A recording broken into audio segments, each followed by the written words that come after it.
Saturday, the 27th of June, began in a typical way.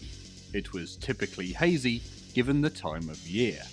It was typically quiet in Nottingham town centre at 7 AM in the morning. It was, well, typical. Except, that is, for the vans arriving outside the Victoria Leisure Centre. The presence of dozens of blood-red t-shirt clad people bustling around the building's typically brick-red exterior, and the sight of a most untypical grey-bearded American perched atop a ladder and struggling with a sign. It was the grand finale of the first National Figure Painting Championships, the Golden Demon Awards. The master plan of art director John Blanche and convention organiser Andy Jones. But to put this into perspective, we have to go back to the first murky days of spring 1987. This was the first the public heard or saw of the event. Each of the Games Workshop branches set about organising its own regional painting competitions as a forerunner to the main event. The response to the notices in White Dwarf and the promotions in the shops was most impressive. Before long, entries were being displayed in shops all across the country. The entries at this stage of the proceedings were to be judged by the shop staff. The organisational effort on behalf of the shops was crucial to the competition, and Andy Jones blessed them for their mammoth contribution. Because of the wide variety of Citadel miniatures that were likely to be entered, a series of definitive categories had to be established. Eventually, the categories we arrived at were single figure, mounted figure, vignette, diorama, monster, single conversion, dragon, and Warhammer regiment. Each branch of Games Workshop and all the other shops involved in the competition judged their heat on the same day. The winners, who had done well to get that far, were not only awarded a £10 prize and a specially printed Master Painter t-shirt, but also an invitation to the grand final in Nottingham.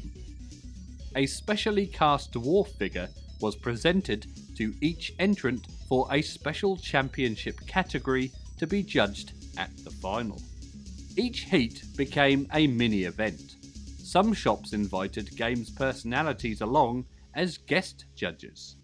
Even by this stage, it was clear that judging the finalist would be no easy task. Many of the entrants knocked out in the regional heats had amply demonstrated a fine degree of skill. The sheer number of entries was beyond the expectations of those involved. John Blanche and Andy Jones had promised that the final would be a day that no one would want to miss, and had worked out an unforgettable programme of events. Dozens of special guests, Games Workshop and Citadel trade stands with all the latest figures and games releases, demonstration games and sneak previews run by games designers all formed part of the plan. Meanwhile, a Warhammer Bring and Battle, a Blood Bowl League, and staffed by White Dwarf regulars, Heavy Metal Live and Illuminations live displays. Both had a proliferation of famous artists to answer visitors' questions and demonstrate their skills. Both added finishing touches to the itinerary for the main hall. In a separate room, a seminar by the Citadel Figures designers explaining how they make figures was prepared. Games Workshop photographer Phil Lewis had to collate hundreds of slides for this event. The stage in the main hall would be the focal point of the day for the presentation of the Golden Demon Awards themselves. The main prize for the Best of Show winner would be presented by none other than Azaroth, Demon Lord of the Nine Hells himself. So Saturday morning's misleading veneer of normality was no more than an overture to the forthcoming events, and the Games Workshop staff were busy from the word go. Even after a late night's work on Friday, transporting all the stand's displays, public address system, game and figures to the hall, everybody kept sweating in their successful attempts to assemble everything and finish setting up before the official opening time of 10 AM.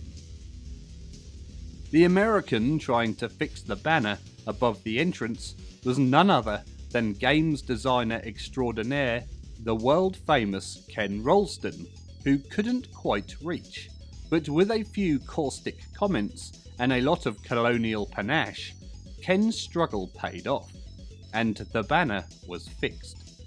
Ken had travelled over 3,000 miles to get to the awards, and was not about to be beaten by a difficult 6 inches. The sun had burned off the haze by the time the doors were opened. A chainmail-clad master of ceremonies, in the form of Tim Pollard, clambered up to the stage and announced that the Golden Demon Day was now officially underway. A multitude of enthusiastic games and miniatures hobbyists wasted no time in filling the hall. The registration desk for those entering the final stage of the competition was immediately overwhelmed. Things were off to a good but busy start. The queue which formed at the registration desk dispelled any hopes of an early judging, as each entrance details were taken. The model was placed inside a specially constructed display stand that ran down the length of the main hall. A more impressive display of skilled model making and painting has probably never been seen before. Perhaps for this reason alone, the Golden Demon Awards were already a success. The judges were impressed not only at the admirable quality of modelling and ideas, but were also surprised at how much the styles of work featured in White Dwarf and Citadel publications has caught people's imaginations. Heavy metal has evidently made a big impression on the modelling and painting techniques employed throughout the country. It was clear that judging these entries was going to be a daunting task indeed. The Master of Ceremonies was not the only person to liven up the day by appearing in costume.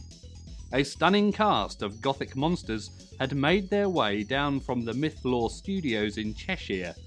Mythlore never failed to impress people with their astounding and lifelike costumes. Through a vision of a shambling mound trying to play one of the demonstration games and becoming upset that he couldn't pick his cards up, must have destroyed a few people's illusions about their ferocity. Meanwhile, the displays around the hall were provoking serious interest from the rest of the visitors. At the Illuminations live stand was a collection of works by a number of famous artists. Most topical of them all was John Sibbick. His artwork graced the cover of White Dwarf's 10th anniversary issue and has often been displayed within the magazine. But John doesn't rest on his laurels. Though he now devotes much time to working on the American Time Life magazine, he spent 4 months putting together some stunning visual material for Warhammer 40,000, culminating in the explosive detail of the Crimson Fist chapter cover painting. Take a look for yourself. It's on the cover of this issue. The ubiquitous Angus Fieldhouse, famous for his Rune Quest cover, as well as the Citadel Goblin and Elf Chariot covers, was there along with Carl Critchlow, notorious creator of Thrud, and David Gallagher, whose work graced the cover of The Last White Dwarf. Also present, Ian Miller, creator of the beautifully atmospheric painting for Death on the Reich, which is the latest in his line of masterpieces, which have included book covers and backdrops for Ralph Bakshi's animated Wizards and Lord of the Rings movies. Comic artist Brett Ewins brought with him much of his work from 2000 AD, and many readers will remember his Caleb Dark for the Citadel Journal. Will Rees and Martyn Mckenna proudly displayed their work from Shadows over Bogenhafen and Death on the Right, respectively.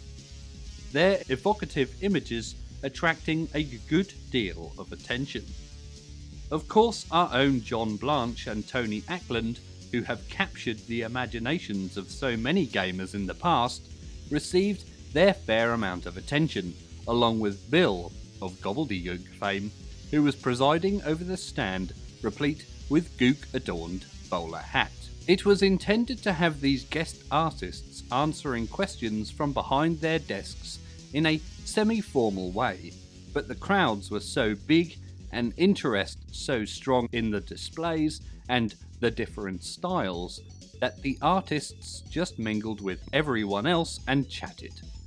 Bill, Carl Critchlow, Brett Ewins and Tony Ackland did some sample drawings and were good enough to give some of these away to lucky visitors. Tony later mentioned that some of the visitors' own artwork was particularly impressive and showed promise. At the Heavy Metal Live stand, it was a similar story of crowds and questions for Kevin Goblin Master Adams, working on some goblins and talking about the new Citadel Space Orcs and Plastic Space Marines. Colin Dixon, on the other hand, was involved in painting some Normans. The main attraction here was the Celebrity Speed Painting competition won by Dave Andrews. Dave was, for the most part, involved in demonstrating how to build a cardstock castle along the lines of his excellent work for the Warhammer scenario packs Blood on the Streets and Terror of the Lich Master, but was dragged away long enough to compete in this competition. The speed painting contest had been running for all comers during the morning. The rules were simple. All entrants were given a specially cast orc archer, some Citadel colour paints and a brush. They had then just 15 minutes to turn out a masterpiece, with the winner getting to keep all the other attempts. Interest was understandably strong, and then came the turn of Citadel's figure painters themselves. As many of them as possible were rounded up for this celebrity version of the contest, and were given the same restrictions. Dave raced to victory, sable brush in hand. He still hasn't finished the castle. Stephen Hand, the designer of Chainsaw Warrior, was running one of the many participation games, which also proved to be a success. Early on, Steve suffered from a paucity of willing participants for his demonstration of Chaos Marauders. But eventually word got around about the game itself, and by the end of the day, people were doubling up to play this soon-to-be-released card game of violence, mayhem, and backstabbing. The verdict? A winner. Meanwhile, Jervis Johnson was running a Blood Bowl league for all comers, using some of the rules from the soon-to-be-released Death Zone, the new Blood Bowl expansion set. Jervis was particularly impressed by one of the entries in the diorama category based on his game. Citadel and Games Workshop also provided some of their own dioramas, purely for display. One of these was the Warhammer 40,000 display, an awesome set of futuristic city buildings with a combat in progress between some of the new plastic space marines and some space elves and orcs, commanded by the ubiquitous Rick Priestley and Jim Bamba. Graham Davis's sneak preview of Death on the Reich was well subscribed for all three of the sessions he ran, and was very favourably received.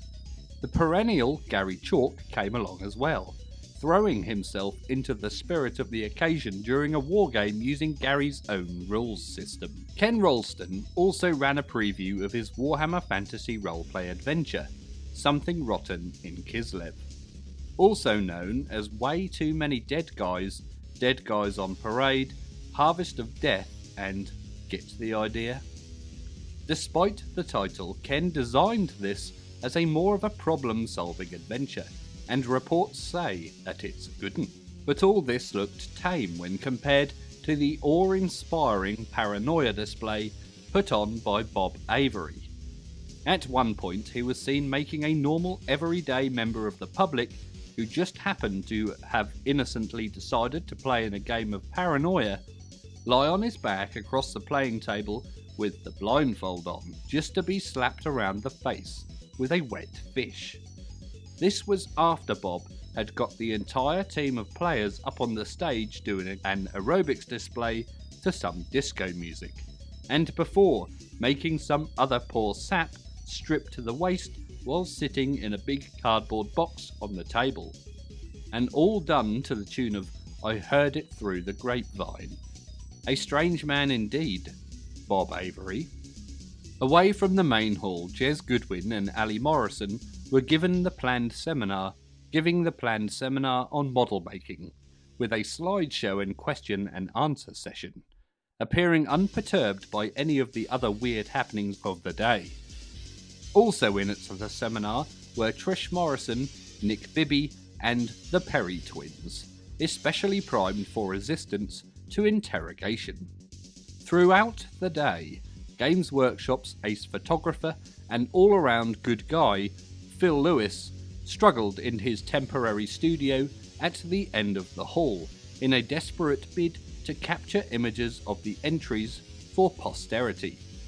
The enormity of the task had our resident lensman on the move all day, but he rose to the challenge and did a fine job, as you can see from the pictures. At around 2:30 p.m, the judging began. It was an arduous task for John Blanche and Bryan Ansell, one not made easier by the crowds pressing in to see the fantastic collection of talent that had accumulated on the display tables during the day. After some considerable time, and with appropriate pomp and circumstance, John Blanche presented the Golden Demon Awards to the lucky few. Each trophy was an electroplated copy of the Golden Demon, which was designed by Nick Bibby in gold first, silver second, and copper third positions respectively. The bases were made of marble, and each bore an engraved plate with the relevant category details. Although the kudos was enough, cash prizes of up to £250 went to the winners. Finally, it was time to announce the best of show winner, the overall best entry of the competition. The model that, in the opinion of the judges, was the pièce de résistance of the Golden Demon Awards. To the winner would go not only fame and glory, but the fantastic Golden Demon Slayer sword, forged by the undead, mind-flaying Greater Balrog, demons of the fiery inner sanctum, of the Lords of the 26 Furies of the Lesser Stench, or as they prefer to be known in the phone book, Pendragon Armourers of Chesterfield. It's a lot shorter, you see. Azaroth appeared, bearing the demon sword. It was only then that the best of show winner was announced, the exquisitely beautiful dragon from Brian Moore, and he came back onto the stage to receive his prize. John admitted to being somewhat overawed by this particular model, as you can see from his notes in the dragon category. When Brian recently visited us all again at the Games Workshop Design Studios, we forced him to tell us all the secrets of his work, and acquired some good hints and tips, which we hope to pass on to you in due course. Right at the end of the day, the Masters category was judged by all of the other class winners. These were entries from the modelling and gaming fraternity itself, and the reaction of all the guest judges was, "But how do we choose one over the rest? They're all so good."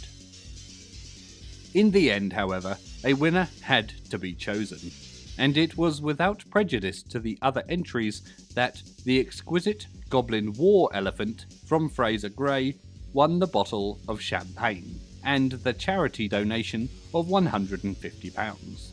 Fraser, who has been known to us at the studio for some time, has a very precise style and is no mean photographer either, often taking excellent shots of his own miniatures. He very kindly made his donation to the Kevin Pete bed appeal for Orpington Hospital. And that was that. Saturday once more sank beneath its veneer of normality. It was a thoroughly entertaining day for everyone involved, and revealed a whole world of previously unseen talent. Take a good look at the quality of the winning entries and take heart. Bryan Moore, the overall winner, has only been painting for 2 years. He modestly puts his own ability down to constant practice. So keep working at it. Sometime in the future, it may be you on the stage. It really can only do the hobby good to have so many excellent artists out there with such vivid ideas and imaginations. Interestingly, many entrants tried to achieve impact by going rather over the top with bases or the models themselves. While this worked on some occasions, it is perhaps ironic that some of the better models at the show were presented with a little less fervour and a touch more subtlety. All it requires is a little patience, some ideas, and a good brush, hey Mr. Blanche? Words by Tim Pollard and Sean Masterson. On to the winners. The Special Dwarf category. Overall, amazing quality. It's interesting to see how many variations on one theme there can be. Winner, Peter Cook from Nottingham.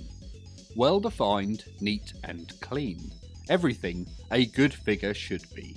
Second, Andrew Walters from Leeds.